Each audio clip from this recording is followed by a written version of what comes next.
Estamos iniciando mais um papo. Boa noite. Quem tá com esse dedinho, Baldo, aí?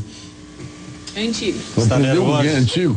Está nervoso. Presidente Lamáquia, do OAB, Ricardo Silva, Baldi, Lene Streck, de Cachoeira para o Mundo. Nós recebendo hoje... Nossa musa. Nossa musa. Então anuncia a nossa musa. A Manuela... Não vou, eu fico toda arrepiada. Eu também tô. Paulo, tu provocou o melhor. Ó, hoje eu vou no show do Chico Buarque e eu quero dizer que a emoção lá no Bourbon, maior no Zafari Bourbon. Reencontrar que bom. O Baldi. 5 anos que eu não gravava um programa com ele, tô...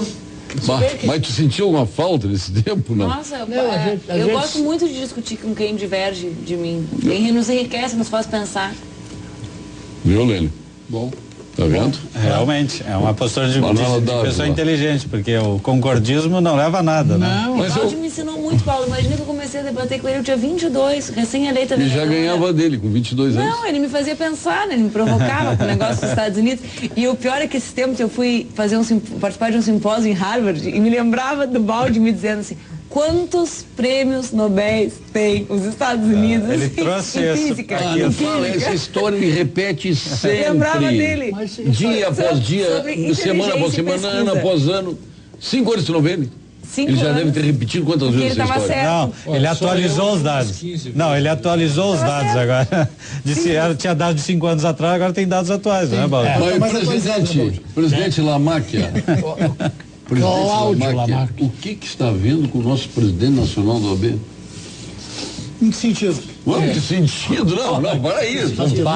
Não, tem mais de um sentido. O Lamáquia ficou escorregadinho. Tem uma série de denúncias aí, que a gente fala tantos políticos. Eu te pergunto em que sentido, porque nós saímos agora de uma Conferência Nacional dos Advogados, que foi um evento belíssimo, onde a presidência da Ordem lá se manifestou sobre diversos temas. Com relação às denúncias, é isso, né? Me parece que são denúncias que foram... Que é mais jornalístico que o outro. Mais jornalístico. Claro. E são denúncias que foram explicadas já pelo presidente nacional da Ordem, informando exatamente do que se trata essa questão de uma ação que ele teria proposto contra o governo do Pará. E nós, seguramente, aguardamos agora os trâmites deste processo, né, que é uma ação que tem um desdobramento também em função de um afastamento de um presidente da OAB do estado do Pará também, onde a Ordem teve uma intervenção. E a OAB tem tratado desse tema com toda a transparência, como tem que ser. Para te ajudar, o Congresso Nacional, a Conferência Nacional da OAB é o encontro mais numeroso do maior sucesso no Brasil. Tinha 6 mil advogados. Eu era um dos poucos não advogados presentes, me sinto muito honrado da OAB ter me convidado de novo, 4ª Conferência Nacional, sem ser advogado. E essa questão da licença, ele está perguntando sobre aquela questão da licença do presidente. E que foi concedida. Que é um fato jornalístico. Que é um fato, mas que é um requentamento, tirando de algo que ele já respondeu. Tudo para ele é requentamento. Não, mas é um requentamento, porque o presidente nacional da OAB já tinha respondido essa questão e agora, por uma questão política, alguém remexeu nesse assunto, porque é uma licença, porque ele é procurador do Estado. Questão política. É uma questão, é isso que ele está dizendo. Hoje, é uma guerra paraense. No Pará. Houve um afastamento de uma diretoria no estado do Pará. E ali é tudo muito complexo, viu, Paulo? Eu acompanhei um pouco a questão da OAB no Pará em função dos assassinatos dos trabalhadores rurais. Como presidente da Comissão de Direitos Humanos, eu estive, enfim, é uma situação que eu conheço. E é tudo muito complexo. Ver que só 3% dos casos de assassinatos de trabalhadores chegam a ter um inquérito, né? Não é nem que chegam a julgamento, eles não têm nenhum inquérito produzido. Então, eles não acreditam muito na justiça, né? Resolvem antes. Tem muitos problemas reais, porque por mais que o Poder Judiciário, por exemplo, né, seja um poder que estabelecido a partir de concurso público, quem passa nos concursos públicos são as pessoas com maior poder aquisitivo. Os estados com maior disparidade de renda são os mesmos familiares dos donos de terra. E, portanto, quem julga ou não julga os casos. Então, assim, eu sei que tem problemas graves na OAB do Pará, embora não defenda... O teu pai é um latifundiário lá em Agudos. Não, tá. Eu só acho o seguinte, tá boa. Mas vamos só nós tínhamos problemas graves na situação do Pará. Até para que as pessoas que nos assistem, exatamente, elas possam ter a dimensão do que aconteceu. Nós tivemos um problema bastante sério no estado do Pará, aonde a diretoria da UAB no estado do Pará acabou sendo afastada por força de uma decisão do Conselho Federal da UAB, e isso, na medida que o presidente nacional da Ordem é o presidente do Conselho Federal, acabou de alguma forma, e o presidente nacional da Ordem é do Pará, isso acabou de alguma forma também, isso trazendo... E apenas estou legitimando a sua opinião. Mas é só para esclarecer exatamente o que aconteceu, porque foi afastada a direção da OAB do Pará. Só um dado, não é tão mecânico assim essa questão que a Manuela levanta. Da origem dos membros? Da origem dos membros. Eu ia fazer uma observação sobre isso também. Os números mostram o contrário. Claro que a Manuela faz uma análise política da realidade. Marxiana, por causa do... E não está... Eu estou dizendo, no plano do econômico como determinante, quer dizer, você diz assim, as pessoas com mais poder aquisitivo tem mais chances, chegam à magistratura, logo eles julgam segundo os interesses das camadas dominantes. Mas aí é que está a premissa equivocada. Por isso, quem vem de famílias abastadas não vai fazer concurso para o Ministério Público para a magistratura. Isso vai advogar para grandes empresas que vai ganhar muito mais. O senhor está equivocado com a nossa premissa, porque eu sou filha de magistrada, então a minha premissa não parte disso.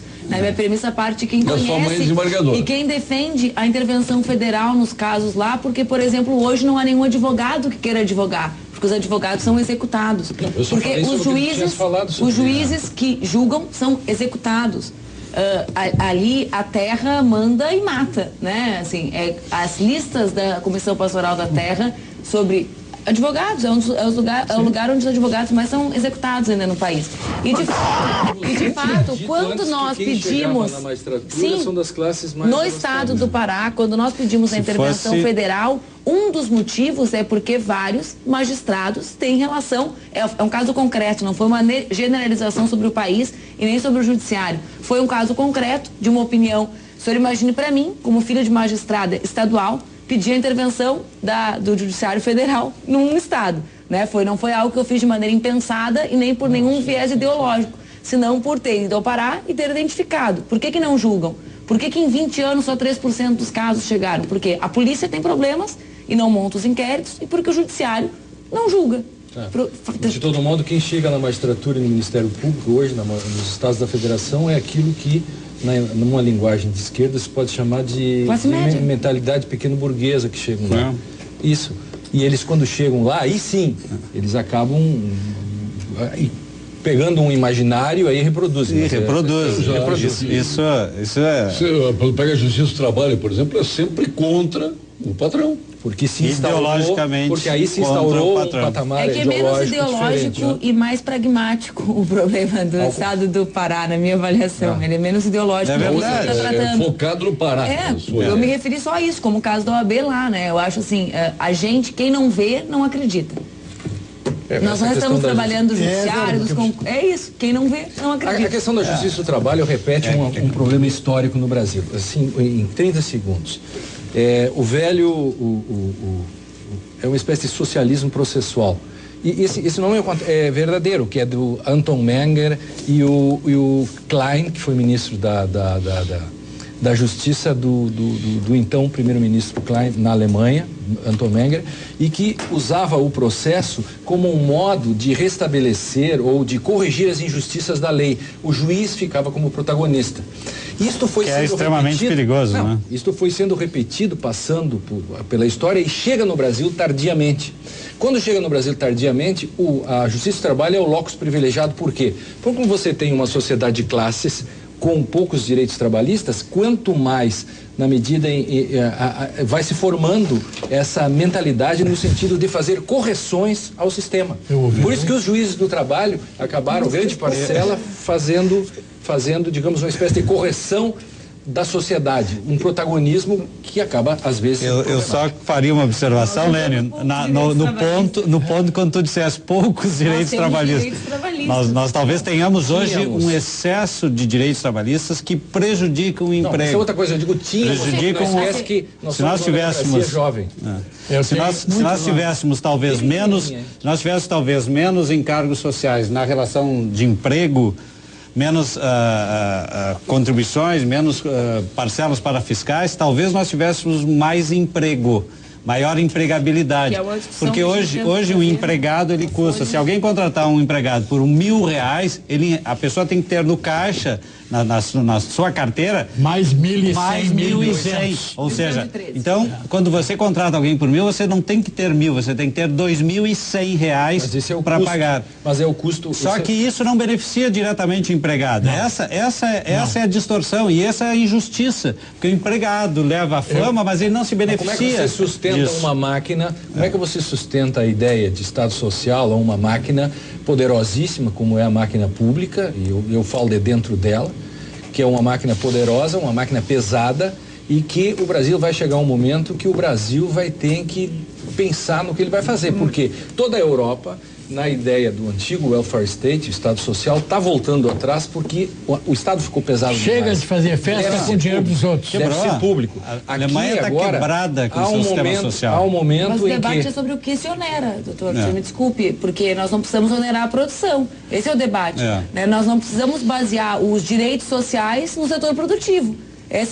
Por exemplo, os trabalhadores hoje pagam a conta de levam a fama de serem os causadores dessa. O debate não é retirada de direitos, é desoneração de folha. É outro tema, é qual a parte que o Estado entra do bolo, né? E aí então ponto, esse trabalhador que recebe menos acaba sendo extremamente onerado de forma inversa, porque ele paga os ônus exatamente da carga tributária e dos impostos. Eu vou dar um exemplo. Fundo de garantia de tempo de trabalho é usado em que hoje? Financiamento do BNDES, que financia grandes indústrias que promovem basicamente a industrialização, a mecanização, a adoção de computação nas linhas de produção, que causa desemprego. Quer dizer, é o dinheiro do trabalhador. Eu achei que gerava desemprego tudo isso. Não. Mas tem uma novidade. Novas empresas geram desemprego? Não novas empresas. Alguns financiamentos do BNDES contribuem diretamente para o desemprego. O que do ponto de vista tecnológico é bom quando a informação que ele está comprando, quando a indústria, ela obviamente é industrializada. Assim, funciona o seguinte, quando a indústria automatiza, obviamente se automatiza, ela diminui. Mas ela está gerando emprego na outra ponta, que alguém produz essa máquina. Mas quantas pessoas são necessárias para produzir uma máquina que vai produzir milhares de carros? Uma máquina, talvez dois, mas para inteligência por favor, eu não sou contra, por favor, que fique bem claro, eu não sou contra o progresso. Ao contrário, o que eu estou dizendo é que isso gera. Para a inteligência da máquina, uma universidade inteira. Olha aqui, prezado Paulo Sérgio, semana passada disseste que um bom advogado dá tranquilidade ao cliente. Eu disse aquilo que o Lamarck já ouviu. Se queres bem viver, contrate um advogado. Eu lembrei daquela música Sossego, de um famoso e litigante cantor conhecido por Tim Maia. Sei, já ouvi. Já vou terminar, só terminando aqui eu já termino, faço o intervalo.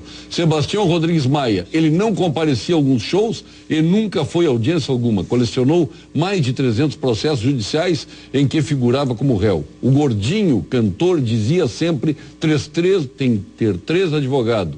Um trabalhava, o segundo fiscalizava o primeiro, um fiscalizava o primeiro e o terceiro fiscalizava o segundo. No final de sua vida, ainda declarou que o modelo estava ultrapassado e iniciaria uma nova fase de embates na justiça com o 4º advogado fiscalizador, Rafael Jorges. Vamos ao intervalo comercial e retornaremos já com o Papo Boa Noite.